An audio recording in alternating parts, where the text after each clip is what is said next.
everyone, I'm so excited to be here today at our newest build, which is very near and dear to our heart because we started the subdivision a couple years ago and we've actually named the court after our oldest son. Our 11 Blake Court was the first one that we knew we wanted to incorporate into the subdivision.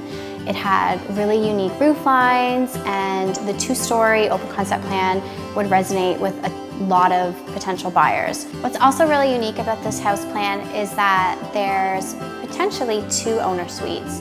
There's one on the main floor and then there's one on the second level as well.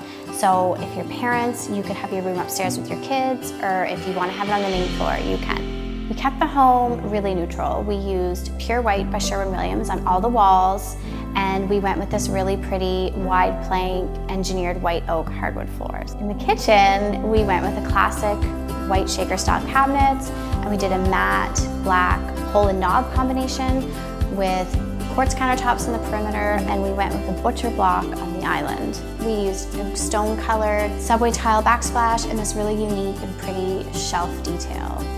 To finish off the kitchen, I chose these gorgeous pendants from Modern Comfort. The neutral theme that we chose in the kitchen, that wood and white, black and gray theme, it's continued throughout the home. I think my favorite space in the home is the living space. It has these huge 20-foot high ceilings with these transom windows up above that look incredible from the outside, but they also bring a ton of extra natural light inside.